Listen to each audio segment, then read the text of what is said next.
Nice to see you. My name is Thomas Lindemann. I have to look that up.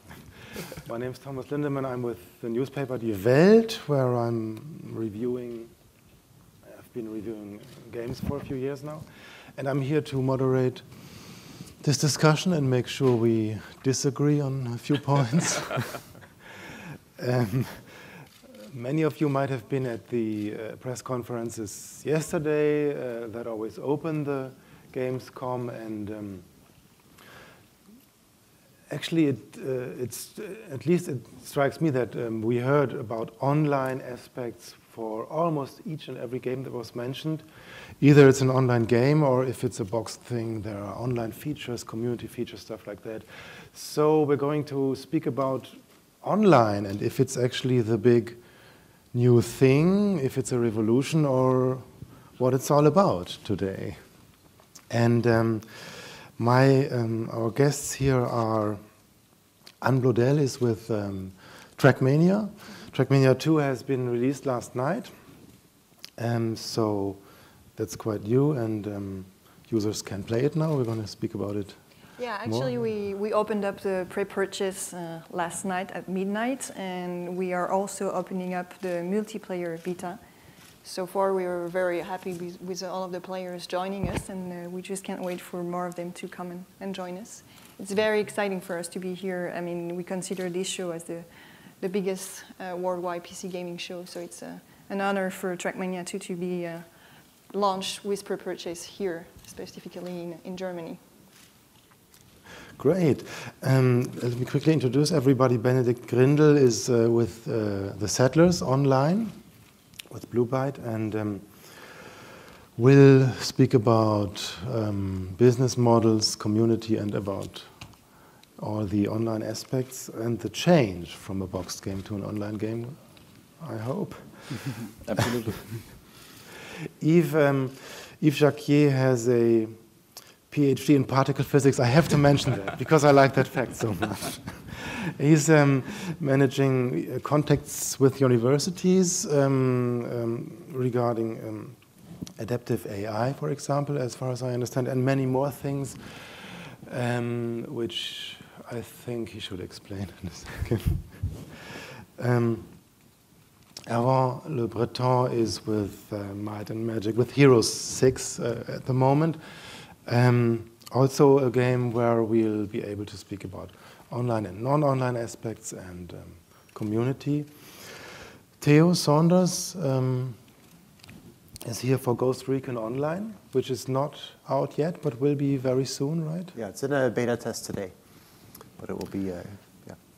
And Ibrahim Mazari, to the very right, is with ESL, the European Sports League, very important for community gaming in Germany, and they are actually on German TV since like a few days ago now at ZDF. Kultur, it's a mainstream channel in Germany, so that's an interesting thing. Can I ask you guys to quickly introduce, say a bit more about yourself, just a minute, and how you feel about the topic we speak about today. Should I start? Yeah. Okay. So as you said, I'm with the Trackmania team. Actually, I'm Nadeo Publishing Managing Director. I recently joined the team to be working on what we call Publishing 2.0. It's a new way for us to publish the game. We want to be as close as possible to the community of players.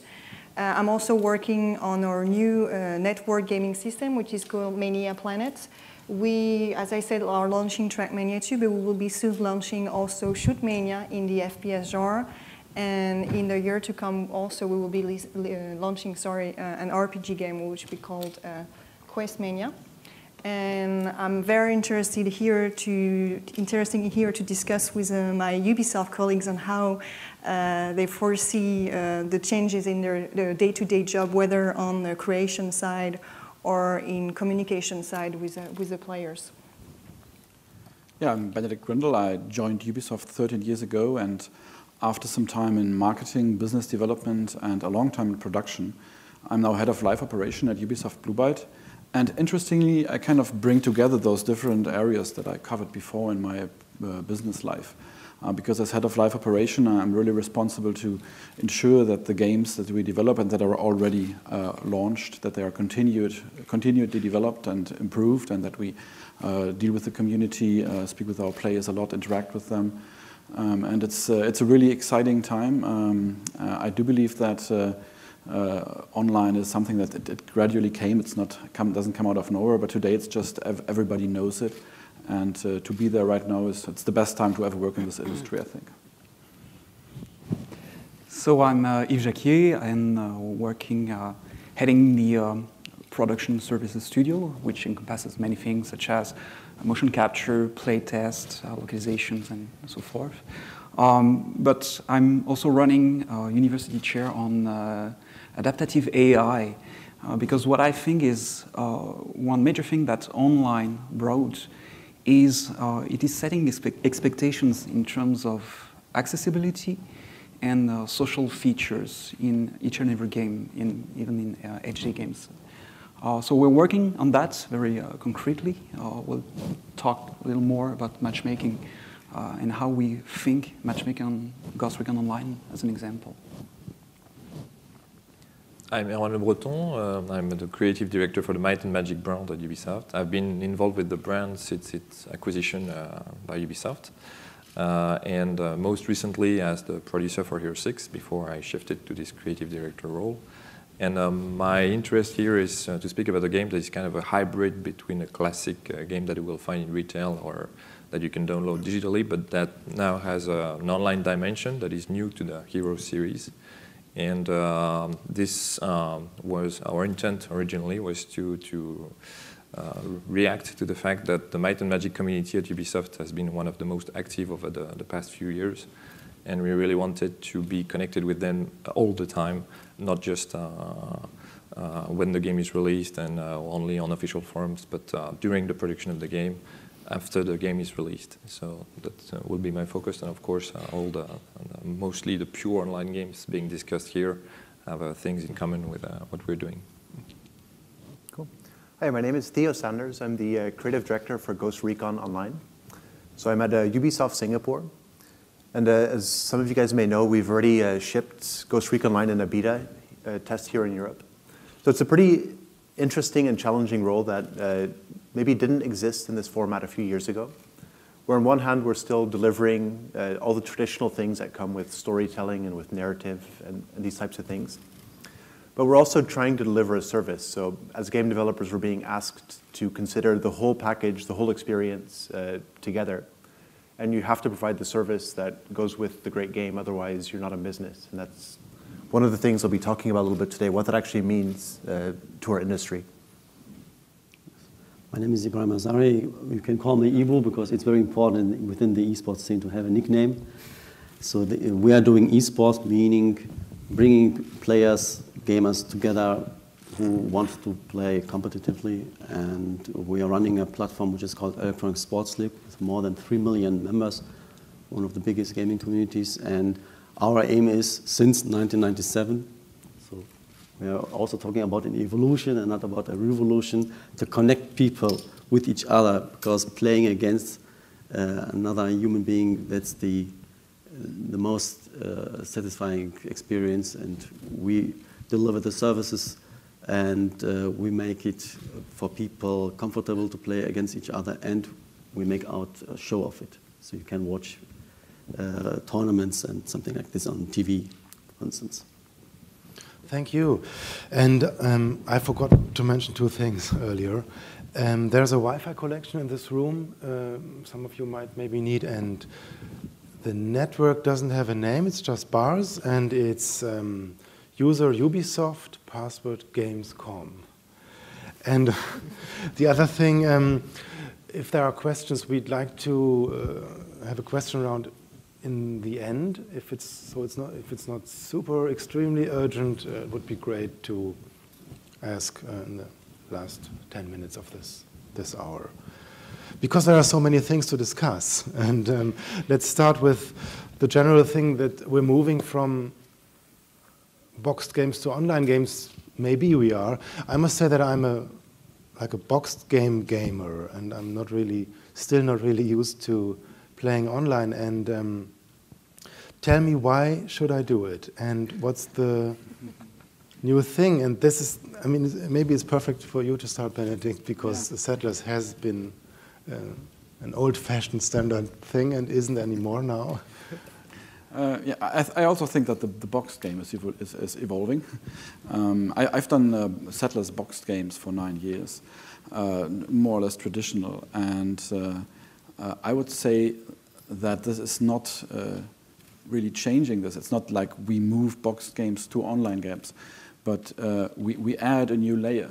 And Settlers Online is mainly, it's a browser-based online game, so you can play it from everywhere. This was our when we started to do this game, we said, like, this is a game you can, lunch break, you have 5 minutes just before you leave for a restaurant, you can just quickly check your settlement and do something there. So it's really about that. It's you play from everywhere, you play for a few minutes, so it's the situation in which you're playing. Whereas if you play Settlers 7, the most recent episode of the big Settlers series, that's like you're at home at night and you have like an hour or maybe 90 minutes, and you want a strong, intense experience of a strategy game. That's when you play that game. And Settlers Online won't fit in that area. So it's really a different situation in which you play, still with the same basic style of game. So we have taken the economy cycles, we have taken the graphics, we've reused some graphics from the main game, which was absolutely perfect. So you have a similar experience to some extent, but you have it in a different situation. And I think, to me, that's one of the key differences. To me, I don't have so much time anymore to play like all the 20-hour campaigns. So for me, it's a good option to do it this way now. Did you have the experience that some of the fans didn't like the change at all? Maybe if I'm conservative and I buy my Settler game every other year, maybe I just don't want that whole thing. Yes, and that's fine. and interestingly, what we've seen is that we have no cannibalization between the different games. Okay. So people that are playing Settlers 7, they are still playing Settlers 7. So we monitor the service. And when Settlers Online was launched, there was no change at all. So people were still playing Settlers 7 in their normal way, even then. But we know also that a lot of those people started to play Settlers Online on top. And then we had a lot of new players that joined the community, so to say, because, of course, browser-based games have also a big fan base by now, if you look at the numbers of all the companies out there. So it's just an additional possibility to play. It's a way for us to enlarge our community to new audiences. That's still assuming a bit that there's a... So in the case of Settlers, there's 2 different engagement models with the game, like you mentioned. There's a kind of short window of playing, and there's a full, I'm sitting down after dinner type thing. It's a little bit different what we're doing with Ghost Recon Online, where we're really going after that post-dinner couple hours of, I want to relax and not think about work. My boss is somewhere in the audience, so I should be pretty careful what I say here. But I think with Ghost Recon Online, one of the key differences between a box game and between a online game is just the accessibility of the experience. So I don't have to convince my friend to go pay 60 euros for a box because, in fact, he can download it for free. Same, I don't have to look for friends who have a great system because it supports, we don't focus on the really high end of graphics in this market. We're focusing on just being accessible to different types of PC configurations, for example. And so that whole process of bringing people into the game with you, your buddies, your friends, to play, I think has become dramatically easier since we've started with online. And I think it's really one of the key differences about how we approach building the thing, too. But Erwan, don't you need this experience of a long stretch, the thing that there's a kind of a story and a mission? Yeah, exactly. We have a different perspective on it with the Might and Magic series. We did the same as what Settlers did by having Heroes 5, that's a typical boxed product, and Heroes Kingdoms, which is a web-based version, shorter sessions, something accessible, cheaper, etc. But for Hero 6, we really thought differently. We said we want to add an online layer to make the game more in tune with what's happening today with all the online services that are brought to the games, and with the expectations of our own fan audience. What we basically added to the Heroes experience that is still very engaging, very immersive, very deep, is what we call, we make a parallel with the flying companies and the miles system. We wanted to reward the fact that our community is very dedicated to the game, that they're really proud of playing Might and Magic games, of living Might and Magic adventures. And so we said that they've been requesting for a while things like persistent benefits in playing Might and Magic. Especially a game like Heroes, which is split in different campaigns, different chapters. You have to restart from scratch each time you complete a chapter. You don't have any benefits that are enduring. And so we said, we agreed to give you those persistent benefits from one campaign to the other, and from the game to the add-on, and maybe from one game to the other as well. We created a Dynasty System, that's what we call it, for that. But we said it has to be online, because if it's online, it's really persistent. It will, if you play for 10 to 20 years Might and Magic game, it will be persistent with you. It will be linked to your own account. It will show your feats, your achievements. It will give you unique gameplay rewards, not only cosmetic rewards. And it will really be your passport of a Might and Magic player. So that's why we say the more you play, the more you get miles. We call them Dynasty points. And when you reach a certain number of miles, you become, you pass from bronze player to silver player to gold player to platinum player. And you get privileges that go along with it. So that's how we dealt with it. But you're still part of this Might and Magic world. If I may bounce a little bit more on what you said, Theo, we're really on the same line with Trackmania. We used to be in a digital and box at the same time, and we decided this time to go digital only. The reason for that is that we know the community is made by friends wanting to invite and to be joined by their other friends. And we're feeling that happens, yes, in the middle of the night sometimes, yes, during the weekend when all the shops are closed, some of them. So we wanted to be that digital-only sales access to be possible so that the players have the best accessibility possible to the game. Whenever they felt like it, whenever a friend of them was telling them, well, what are you doing? Well, I'm playing Trackmania, can I join? It would be easier for them to get instant access to the game. That's why it was so important for us to move from the box to the online way of distributing the game as well. That speaks a little bit more now for real novelties in this whole thing, because, of course, games have been online for, I'm not sure, but at least 15 years now, if you count multiplayer shooters in. So let's speak maybe a bit even more about the big change, if there is a big change, and I'd like to hear about creating a game and in what way most of you are in development, and in what way is your work and your approach, your thinking about making games changed now by new features and new aspects of online gaming. First, I've said before that we wanted to be connected with the community at all times, and it means now also during the development of the game. So it goes through the online channels, obviously. We used to do our Heroes games or other Might and Magic games, you know, with the developers and the publishers working together, then getting some press reviews, maybe a beta, and then it was shipped and it was okay. And we may had some feedback by looking at the community forums or reading the press reviews. We would maybe integrate them in a patch or in an add-on, but that was the old way of doing things. Now what we did with Hero 6 is really get connected with the community as soon as we started the game by creating a VIP forum. What was super players, the community leaders or moders, we invited them to discuss about the game concept in a very early stage and to get their feedback, and we invited them into special events to talk with the team. As soon as we had a prototype, we did some playtest with them. And so we really, it's not a fan-made game, obviously, but it's a fan-approved game and a joint cooperation between us and them. And it went further when we, of course, started to have a press tour, the beta. So that's where we are now. We're close to release, but we're still getting daily feedback on the game and still tweaking a couple of things. And the next step, of course, for us is post-release. We won't just say, okay, now you can wait for the add-on. We'll have a continuous support for the game when it's released, and we considered that it would be like an online game even after its launch in October. So.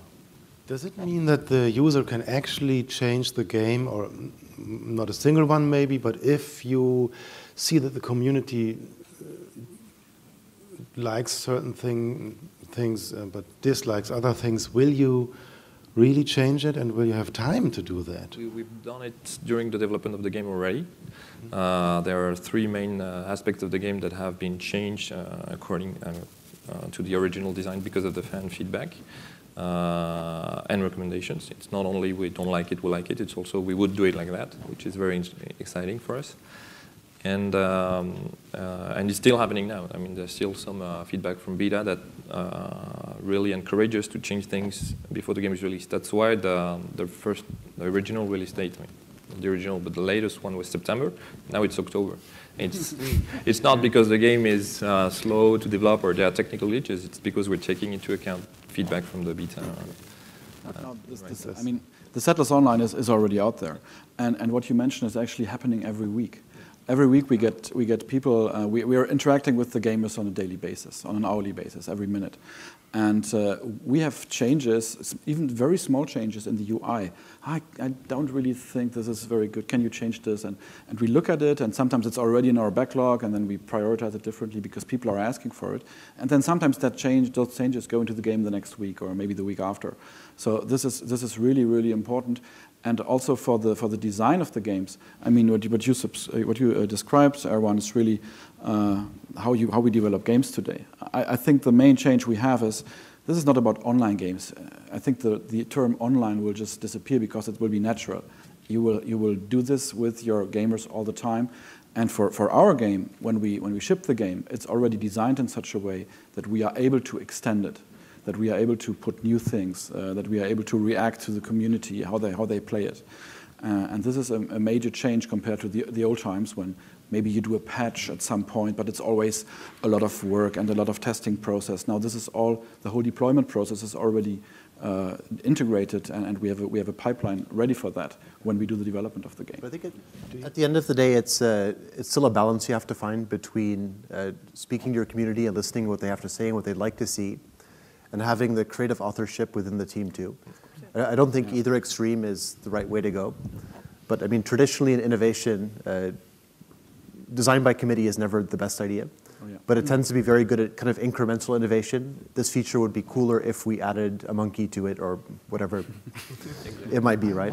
But sometimes in terms of just really surprising and delighting someone, that I think there's still a big role to play for the kind of traditional game development process, the game design process, where you have something in your head, you're a point of authorship, telling a story or sharing an experience. And I think a large part of the trick is finding that balance pretty early on. But like you said, having the systems that do let you adapt. The first thing, just one short comment, the first thing we received in the past when we released Settlers 6 in the forum was a very long list of proposed changes for Settlers 7. And those people then have to wait for 2 years. Now we get the same threads, but sometimes we can implement changes. If they fit to the brand, of course we have all the brand development part in there. If they fit, they can get maybe in 3 weeks. And this is a dramatic change. Did you experience that the gamers are happy about this? Do they actually feel involved? Do you have feedback on this? Oh yes, absolutely. I mean, I'm sure that Anne can tell us a lot about that with the Trackmania thing, and also with Settlers. We're only out in Germany so far. Obviously, we have a pretty loyal fan group in Germany, and people are very willing to share, to ask, to complain. And we've also made a communication strategy, our communication strategy, to be very honest to the gamers. If something didn't work, sometimes in the past you were like, okay, so something doesn't work, so how do we communicate about that? Today we tell them exactly. We sometimes even give them technical details. And the trust and the level of communication is really it's different. It's much more advanced than compared to the old times, if I can say that. So you need quite a few community managers in the team, don't you? And the community does it themselves. Okay. Yeah, and there's a lot of sorry, go ahead. engagement. For instance, we're also working with publisher and to improve some items within the games. And the gamers who are very into the games, they spend a lot of time. So the feedback is very worth it. And I think you also, as a publisher, you can show this is something like a respect to the gamers. And they feel it, and they appreciate it, and they invest time and power to give their input. If we discuss a little bit about Trackmania and the way we do it, it's a little bit different. We don't change that much the core of the game according to the feedback of the community, but we make sure that we give the community the instruments they might need to change the game and to make the game they'd like to play. For instance, we will be maybe showing some videos about the instruments that we're giving to the players. The idea is for them to, we were talking earlier about building stories, building characters, building scenarios. Obviously, in a racing game, you don't have those, but still you have the stories that the players are telling each other and the emotions that they are experiencing while playing the game. So we have easy-to-use instruments for them to make it their game, as I said. So we have obviously a track editor, which is pretty fast on the video you're seeing right now, but it's a very, very easy for them to use. You can be a very newbie using it and make your very own little track for your own pleasure and your very closest friend pleasure, but you also can be very expert into using the tool and making amazing tracks like the one you're seeing right away. What's good about it is that you do it, you try it right away, you'll see it later on. When that track is done, you can run your car, race it, and see how it's happening. And once you're happy with it, you just put it on the servers, and everybody can play it, and everybody can experience it. So that's the way we listen to the community. We give them the instruments. We make sure that we understand what they're looking for. We make sure that when they want to organize a competition, we're there for them. We're not telling them what to do. We just want to make sure that we're there to nourish them. They have so many much better ideas than we do. They know so much better the game that we do. And as you were saying earlier, Ibrahim, it's very important that we respect them as much as they respect the game. I was very surprised at first when I went on the Trackmania community forums to see how involved into the game they were, how passionate about the game they were, and how much respect they were showing to the game. So our responsibility, you were talking about the changes in the way we develop, we'll still make sure we develop the best game possible, and we also make sure we develop the best instruments possible for them to make it their own game. So as you could see, you're playing that track which has been done, I have to say, by a player who was part of the earlier beta we did during the month of July, so it's pretty impressive. I have to thank him for that too. Let me be like the devil's advocate for a second and ask, hasn't much of this been done for years already? Like in World of Warcraft, that's online for years now, and they change the world. Sometimes areas change, and then it changes for everybody. Also, StarCraft, you could make your own maps. Just provocatively asked now, who of you would say that they are still a step ahead now and doing much more than what has been done? Well, I think we're all from different types of games and different types of distribution and business models and different ideas. But I can say that one fairly interesting change has been the idea that we're now interacting directly with our consumers, where even like you mentioned a few Blizzard games there, those are still sold primarily through retail stores. That's changing a bit too. And what's interesting is that some of the things that we used to take for granted because the retailer did it for us, we no longer can. So a big retailer will spend millions and millions of dollars making sure you have good shopping experience, the store looks nice, that your first interaction with the game in its shiny box is a good one. And now that we have gone direct to these consumers, that's great, but it comes with a lot of responsibility because now it's our job to make sure that that handshake experience you have with the consumer is as smooth and as slick and as accessible as they would have in a store, or in the case of an Xbox Live game, for example, the first thing you see is not the game, it's the Xbox Live dashboard, right? which again is a great, slick experience.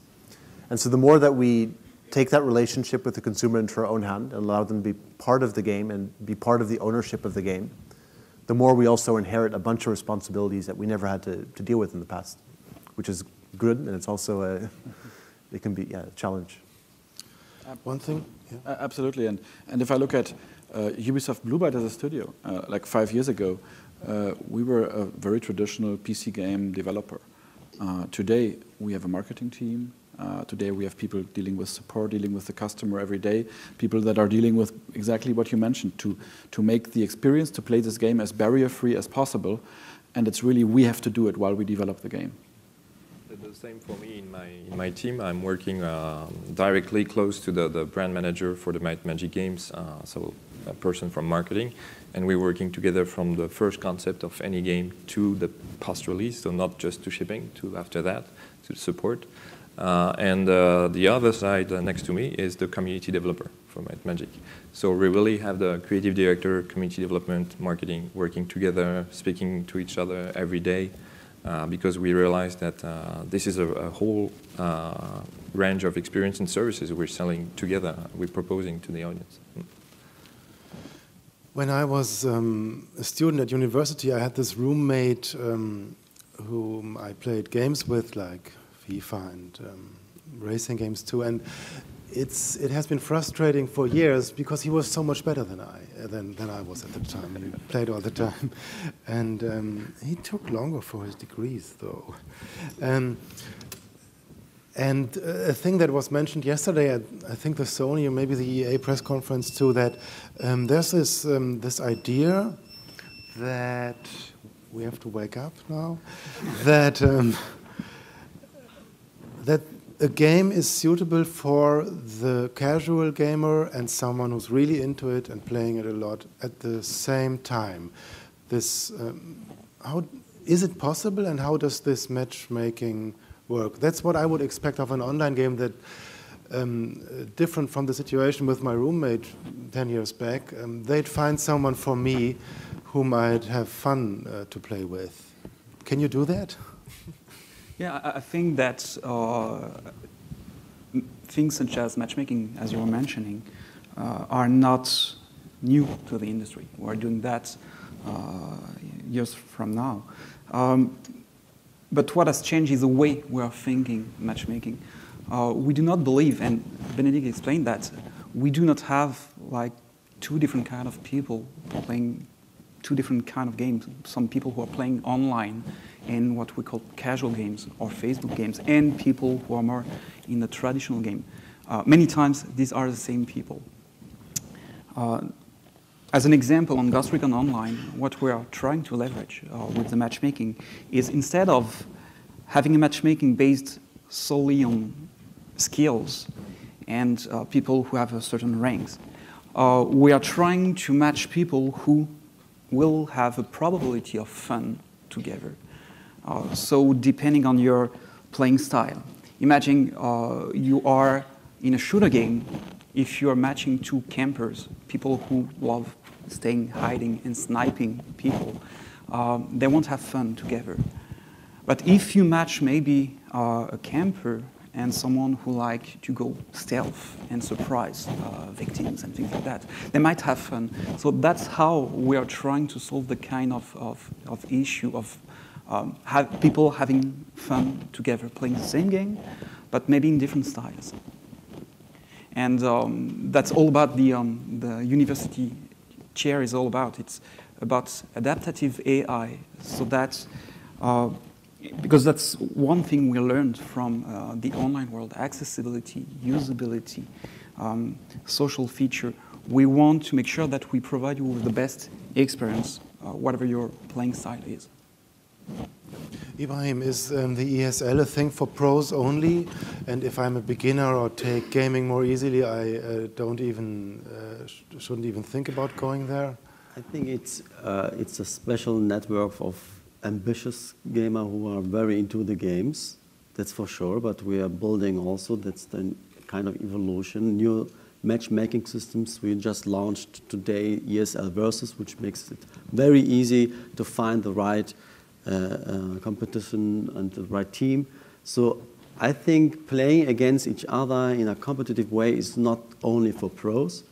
The pros, they are the heroes that we admire. That's okay. It's like in the sports. So they're very important because they give a kind of showbiz and glamour to the games, and it motivates the community to follow them and to try to be the best. But it's also for all people who like to play against the neighbor, like playing football with the neighbor. It's not a difference. So there's a big chance to bring people together and understanding gaming as a social activity, not only to win, but also to play within a team and to exchange, to meet. So that's also very important because esports is a phenomenon which exists since 1995. So it's the very beginning with the internet. But it's not only an internet culture, it's also people coming together in events like you can see in the GamesCom. We have a big booth in Hall 9, the ESL arena, where you can see a lot of tournaments and play yourself. And I think Trackmania 2 is also presented there exclusively. So this is something which is, and this is in my opinion, this is the revolution, the social effect. So the people want to interact with each other, play against each other, and make it as easy as possible. In the last years, the technology was not that smooth as it is today. So we had a social network even in 1997. Nobody knew about Facebook. There wasn't a word like social network, but we had. But it was very complicated. So there's a tendency that people want to interact with each other. But it was hard in the last times. It was only for pros. But today it is as easy as opening an email account. So go online, play versus or play whatever you want against each other, and you are invited.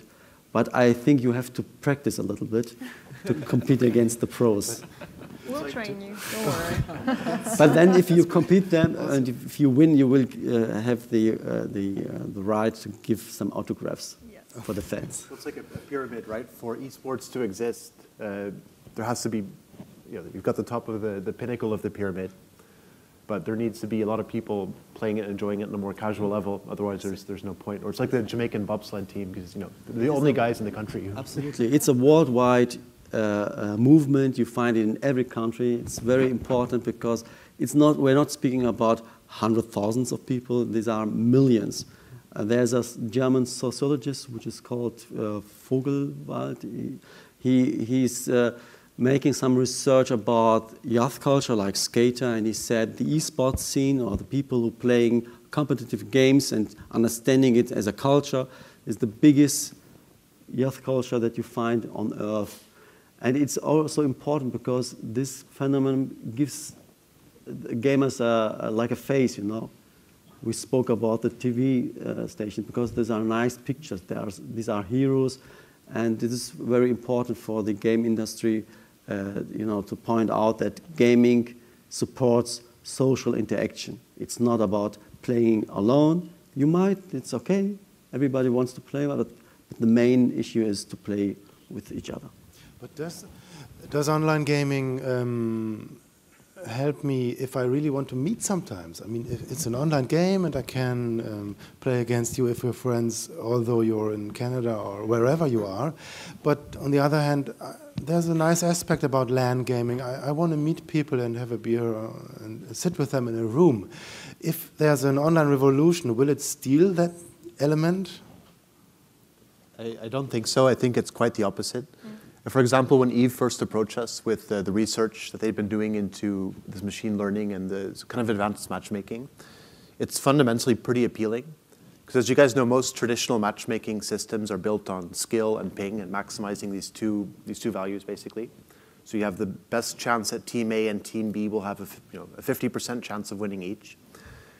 And Eve's proposition was basically, okay, we still have to do that. I mean, it's not a great experience if you pit ESL players against guys like me. But there's other things that matter too. So how likely are you to make a friend? How likely are you to enjoy your game based on a yes/no at the end, based on playstyle, for example? And I think this is something that's come out with online games a lot more. This whole matchmaking experience is much more important than it used to be. And as a result of that, we have a lot more interesting research and technology that's being applied to it. There's something new also happening, and you were referring to the fact that you were on TV. We strongly believe that in the years to come, there will be more people watching esports and watching other people playing video games than playing video games by themselves. I mean, that's what's already happening with StarCraft 2 right now. For the last figures we have, we know that more people are watching those games happening than playing them by themselves. And that this is something we really strongly believe into that with Trackmania 2. We feel that in the years to come also we could be getting rid of the E. It's going to be a real true sports. I mean, we're sharing the same value as sports, as you were saying. It's social. People can interact. Those are good values. We're looking at having those pro players, as you were saying. I mean, kids are looking onto those guys and thinking that they're amazing people and they want to be the same. But what's good is that you could be playing for FC Barcelona, for instance, but you could also be playing in your little town, little village with your kids. It's like playing football. We feel this is where esports is coming, and it's going to be a true sport. And with games like Trackmania 2, for instance, we're putting the focus on making sure that it's easily accessible for everybody, as we said, for the pro players to the newbie, and also that the spectator mode is very good for people to enjoy watching him. Commentating mode also is very important for us. I mean, when you watch a football game, you can't except for the experts, I mean, you cannot imagine watching a football game with muting the TV. I mean, what you like also is people telling you the stories about what's going on the field, and also the stories about the players. Well, this is something we want to push also with Trackmania 2, make sure that we will have a real sports for people to watch it, and we want the players to build their own stories and their own events. Maybe also something to add up to what Theo was saying is it's important to, if you want to build a social matchmaking that is important for the players, you have to build that with them, with their feedback, and that's exactly what we're doing now. We're trying to see what is important for the player. Is it important to play that with a beer and socialize and play only with the people who are local and can hang out and take a beer and talk about the game? Or if they're looking for people who have similar skills or different skills and things like that. What is interesting for them? That's why we are building up through machine learning and all the technology this matchmaking system only based on the player's feedback, and that's what we're doing with the beta. MMOs were probably the first games to create those in real-life events in which players who had been playing on an online world, virtual world, were getting together to have a beer, to share a beer. But now it's something that all our games, I think, can do, and especially with Heroes, the community is huge, but it's spread on various continents. And the fact that they are all now connected through the game instead of having their own separate community websites make it easier for them to share their passion and maybe to meet if they have the occasion. For instance, here at GamesCom, the final day, we will get the VIP fans, the ones from the forum, to come here to share a dinner and a drink with us, to talk about the game and the future of the game, etc. And it's for real. And those guys come from different countries, have never met in person. So I don't think virtual friends or social communities on the web will kill the social aspect of having a beer and talking face-to-face with someone. Because the teams, they find you find your teammates online, you get to know them, and then you meet them. And I think the esports scene shows it very clear that social interaction online is the same social interaction as offline. So there's no difference.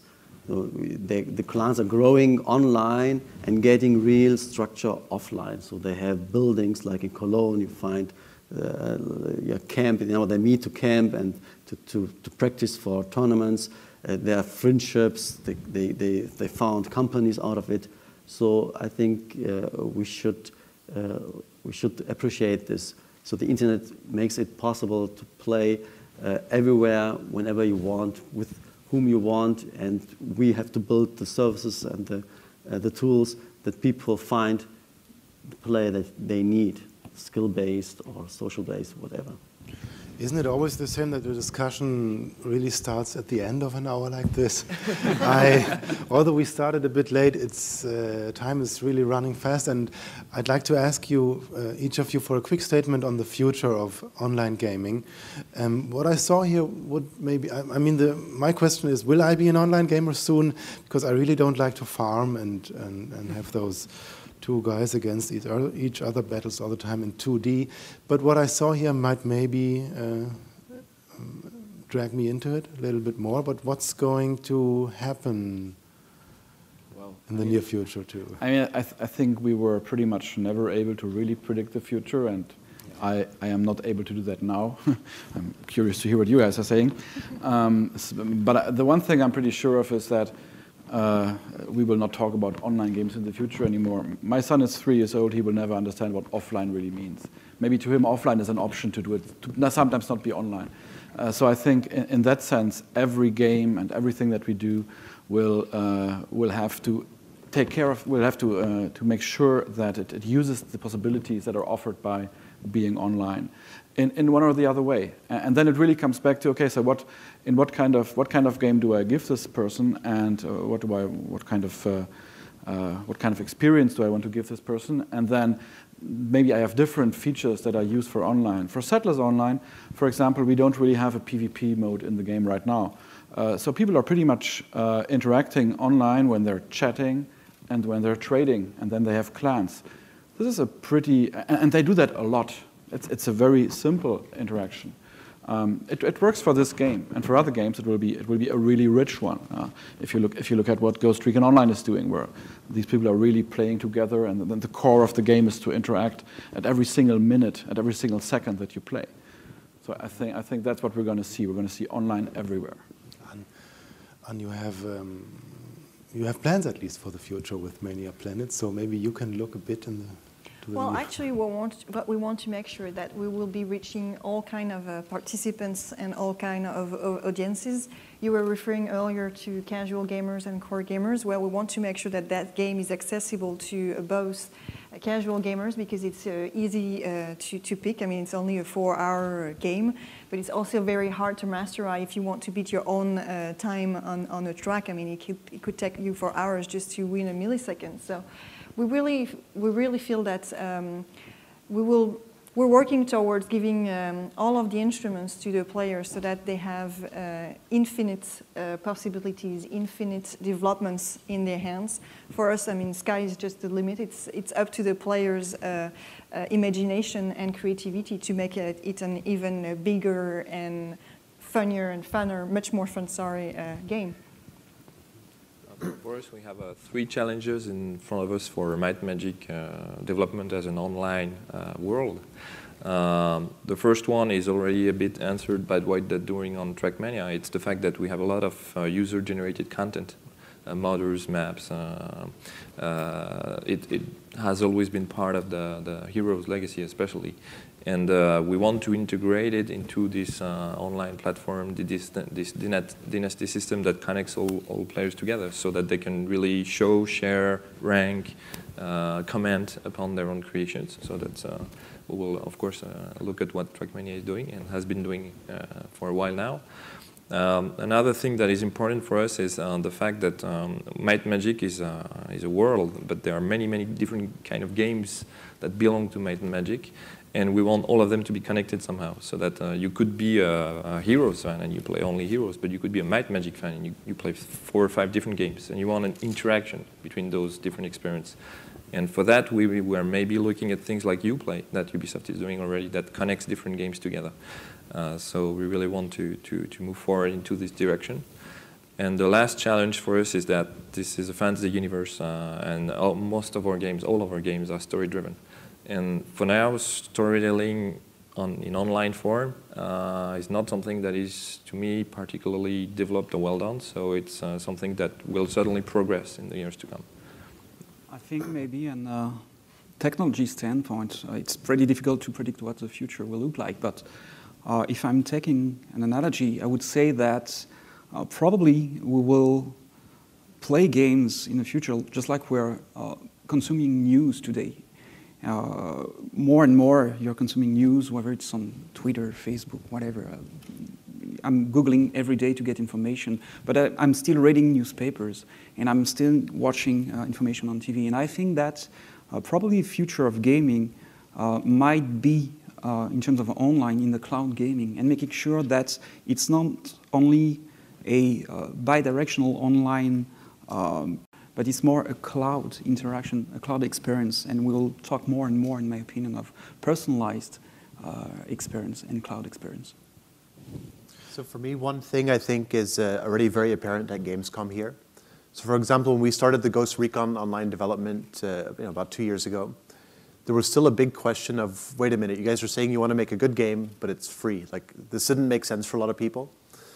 And at the time, especially in Asia, that was true. I mean, you had a choice between playing a really good game, for which you had to pay €60 upfront, or you could have a game with some cool social features, but that was a bit dodgier. And this was a free one. And I think if you go to Hall 9, which is the online hall in this Gamescom, you'll see that's absolutely not the case anymore. These are some of the best games the industry knows how to create. And they're free, they're online, and they're easy to get into. And I think that's not a far future thing. That's something that's already happening today. Yeah. It's certainly the goal that we're trying to get across with Ghost Recon Online. And I think we'll see more of that. It's not going to be a question of good is retail, bad is online. I don't think many of us would be sitting here. One more question. Has it changed that last year there was always, I heard a lot of complaint about the fact that maybe 5% of the gamers actually pay for it. Has that changed now? It depends a lot on the model, but I would say in recent years, 5% of people paying has been the norm anyways, even with retail. Okay. So I'm not sure we've seen a dramatic change in the... Okay. It's very hard to predict the future, but I think maybe community will be more important in the future.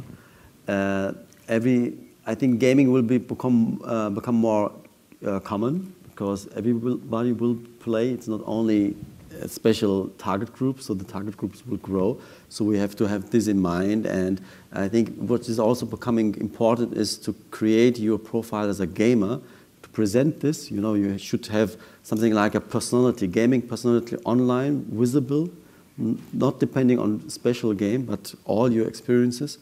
You have to find a way to match this, and to share your experience, your gaming experience will become more important. It is now. It's easier to share Facebook or with the ESL, but it will become more important. And I think gaming as an entertainment, not only to play with, but also to watch. I think this is something which is underestimated yet.